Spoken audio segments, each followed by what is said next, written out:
Leo, you've been here before.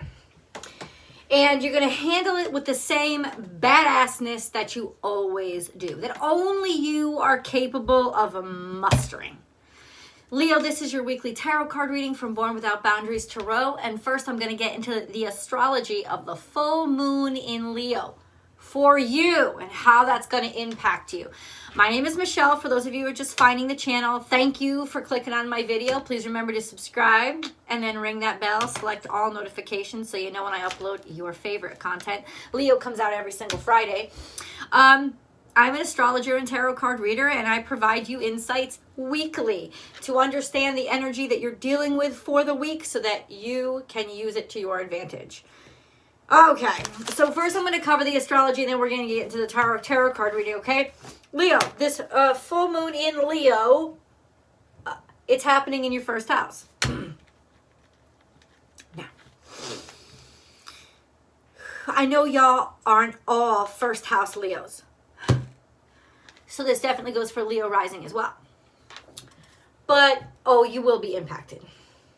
Now, what does a full moon in your first house mean? Changes, bitch. Changes. To yourself, to how you see yourself, to what you want to be, to what your heart is calling for you to be.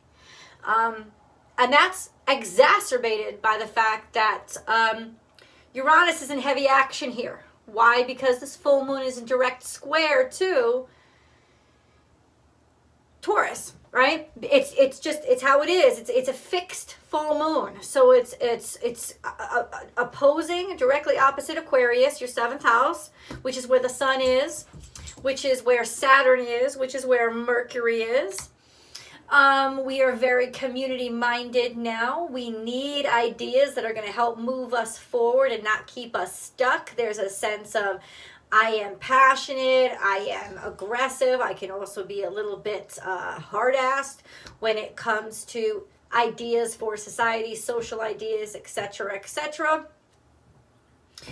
And you stand in direct opposition to that, squared to Scorpio, squared to Taurus, which means squared to the north nodes. This is a check-in of what you want to be and who you want to be, and if what you're doing now really fulfills you.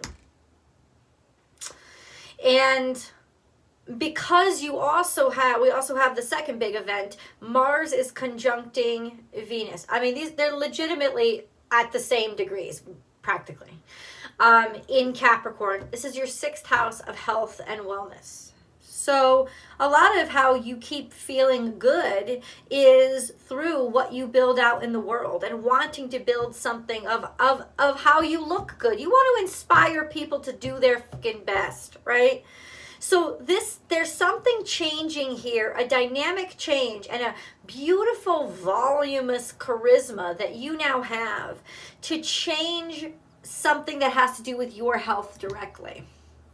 But I feel like it's a social change that's going to impact how you can care for yourself, or almost taking action on something that matters and has been impacting you, and maybe that you're in direct disagreement on because you know it's bad, you know it's not good, you know it's not sustainable, it doesn't even make any sense, right? Your 6th house energy wants to make sense. And there's all this heated passion and charisma that's guiding people to you to almost talk about it for them. To almost say the shit that they want to say but can't say, but you can get away with anything because you're fucking Leo. And let's face it, people love you, even when you're fucking up. Or they love to hate you. Either way, they're going to pay attention to you, and you're going to be important. It's what you got. It's what God's given you. So ultimately, I feel like there's something that's been building. The full moon is a buildup, right? It's I'm full, and this is happening emotionally and psychically, and that's the core change. We are 80% water, right? So it's like your water is shifting, your water is changing.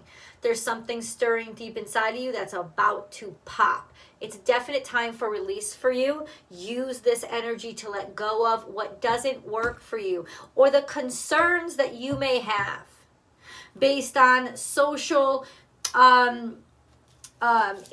implications of society. letting that shit pop, letting that shit go.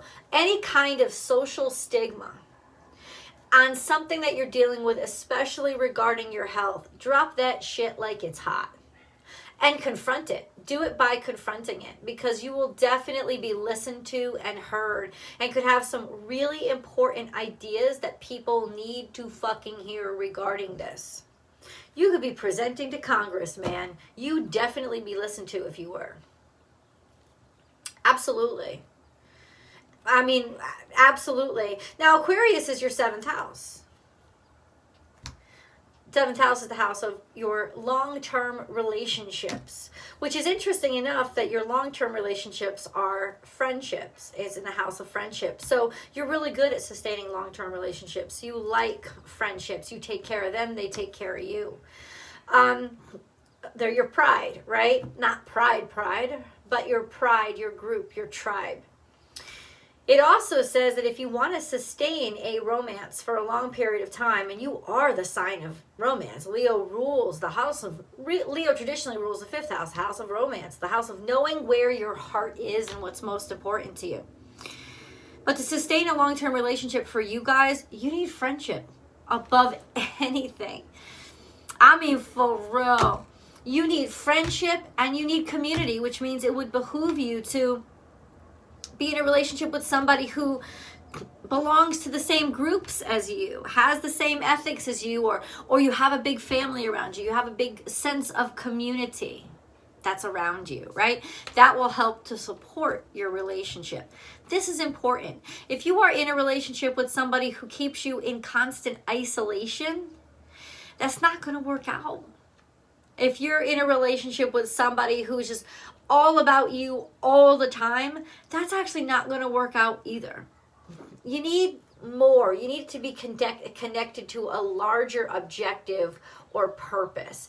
You need that friendship that comes from being a part of a tribe, and love that comes from that purity of unconditional friendship. Now, what does this mean?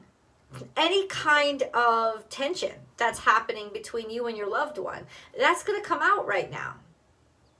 Absolutely. And it could have something to do with the fact that you just weren't given enough attention, or you haven't wanted attention until this time, and now you're finally confronting it. Maybe because you're tired of people getting your shit wrong. But this will be the time that happens. Y'all ready for your tarot card reading? Let's do it. Remember, guys, there's always an extended reading, and now I offer memberships to the channel. Just click on that join button on my main page, and it'll take you directly to my memberships. You can join. The Unbound membership gives you access, unlimited access to every single extended, plus 2 members only live chat sessions with me, where you can ask me anything and I'll read the cards for you. Y'all ready? Oh, Leo. These aren't my cards that I use here. Leo.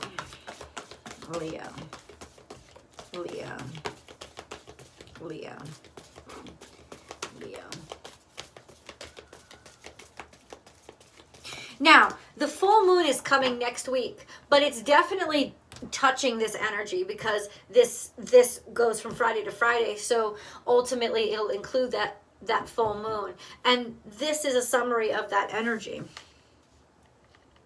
Who wants to be seen first? You. Be here now, hummingbird. This has to do with some sort of Libra energy, Venus. Finances. Could be dealing with finances too, because Venus rules finances. Taking an action, taking a step, going after something, putting the finances down in something that deals with your health, or something that's really important to you to get started. This is Libra. Could be partnership. Let's move on. I want to see. Open to infinite possibilities and make your dreams real. You have a window of opportunity here right now to take what you have been working on and weave them into society at large. Especially where there was opposition. just by standing your ground and releasing a truth and telling a truth that maybe other people don't want to hear, but that's their problem. Bring a gentle touch. This is Virgo energy, right? Virgo rules the 6th house. This is Virgo energy. Bring a gentle touch and be loyal to what you love. It could very well be, Leo, that you finally see the value in something that has been sitting in front of you for so long and you just haven't recognized it. But ultimately, now all of a sudden, the light dawns, the star shines, and you equate what's being right there in front of you to what you've always wanted, what you care about, what you desire. The starfish has to do with Aquarian energy. The star card, think the star card. But the star card is about aspirations, your dreams, your goals, and them being pure and true and very obvious to you. Now that's something that comes naturally to you. Make your dreams real.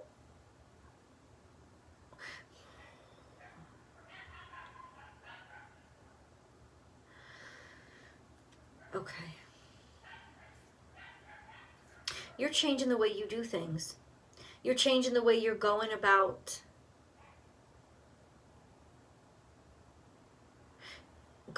this. Be loyal to what you love. Bring a gentle touch. This is Cancer and Virgo energy.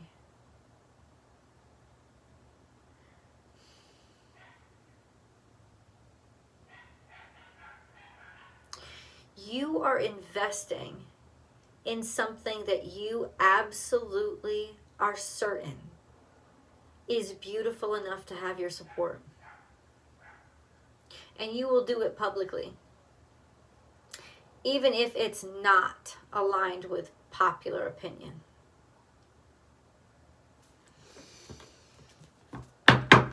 Oh, you don't even care if it's you against the world, do you? You don't give a shit. And you shouldn't. And we can all learn from you in that respect. Yeah, this is you. Hold on. There is always enough. This could have to do with emotions.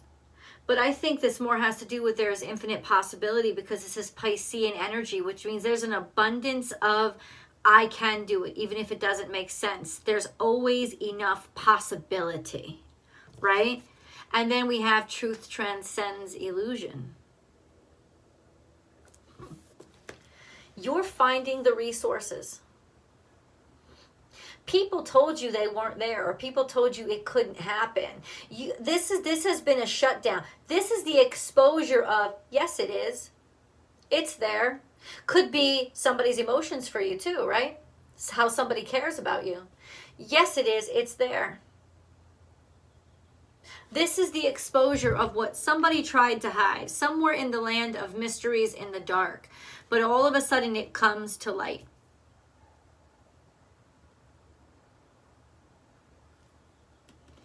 The truth of somebody's emotions, the truth of what somebody was feeling.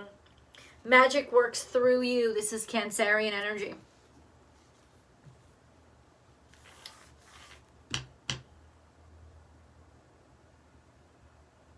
You may be the one that's shining a light in the direction of somebody that was overlooked, because you are the light. You are the sun, and what you pay attention to, others pay attention to as well. Because I'm getting that from magic works through you. I'm not saying you're responsible for other people. This is just where your superpowers are happening now. And I do believe there's this tension. I do believe there's this disagreement. It's like other people haven't seen it. They've missed it. But you're the one that clues into it. You get it. How is this happening? Now, magic works through you. Cancerian energy, especially represented by scarab beetle, is the transcending between the netherworld and the actual world. Think about how Cancerian energy skirts along the tidal line. It's a water sign, but really it's a tidal sign. It's an intermediary energy. It's the place where the water, which is the possibility, right, the psyche, meets the earth, which is the reality. So this is something coming into reality that other people said would never fucking happen. And you had illuminated or talked about it for a while. And that is how, my dear, the shine on something else ends up shining back on you. That's the moon's glow, right? And that's your full moon in Leo. The moon is reflective. So it's this light that has been shined, but the sun is shining and it's reflecting back on the moon. So really this moonlight is your sunlight, shining back on something other people couldn't see. And that's how it's also a reflection of everything that you are.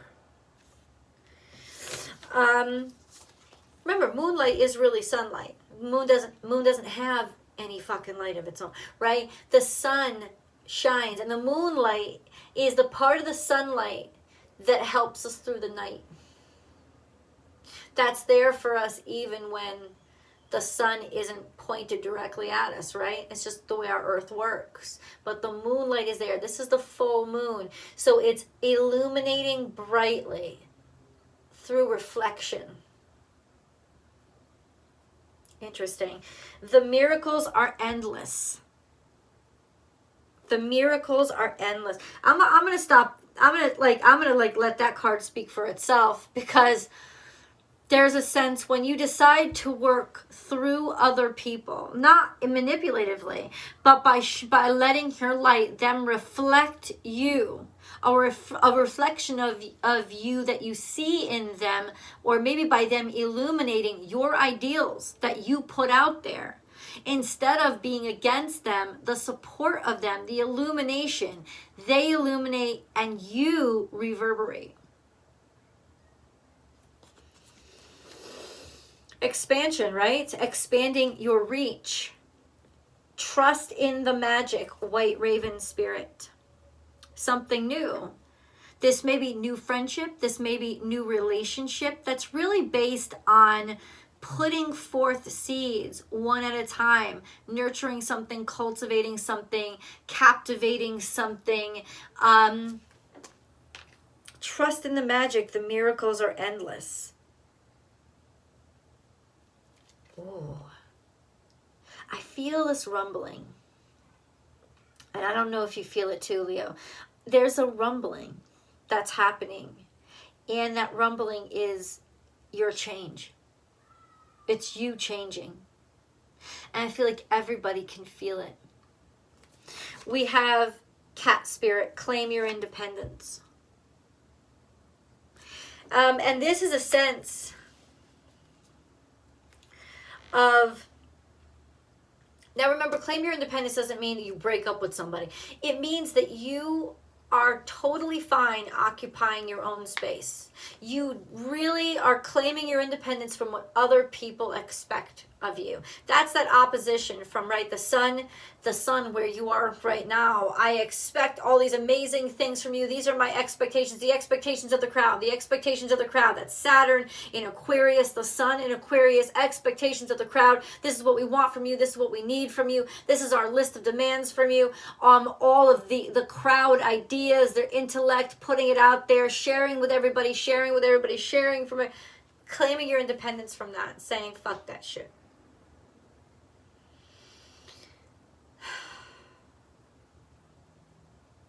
I do this for one reason, because I love it.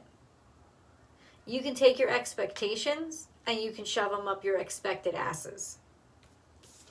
We have sing your own song. And that, I mean, it's like, isn't that the perfect build up? You know, for a sign that needs to be loved by everybody, that wants the public's attention. Now we know why, because it's in your 7th house. You know, your Aquarius is where your 7th house falls. This is when you go ahead and do you, boo. this is like, let me take some time for myself. And just let the world drip away and chase me for a while. It's not even like self-isolating so much as it is emotionally being overwhelmed by the idea of let them find me, let them pay attention to me, not the opposite way around.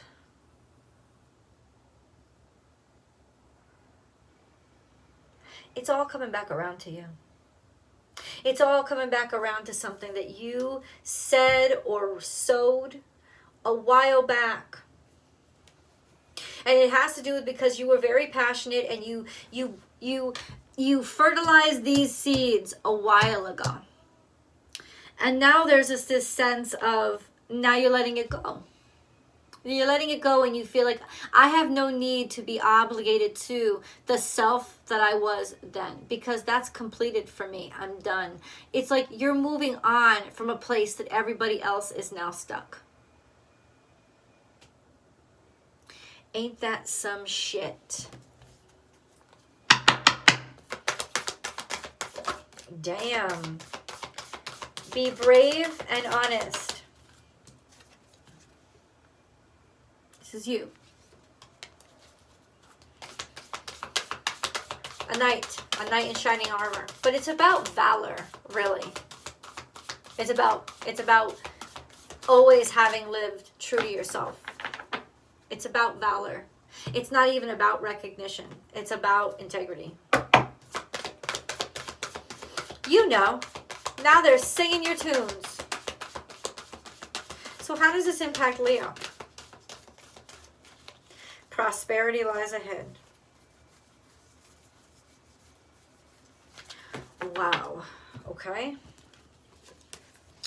Prosperity lies ahead. A new romantic cycle begins, and the answers you need are coming. Let's go to tarot. I'll see you guys there.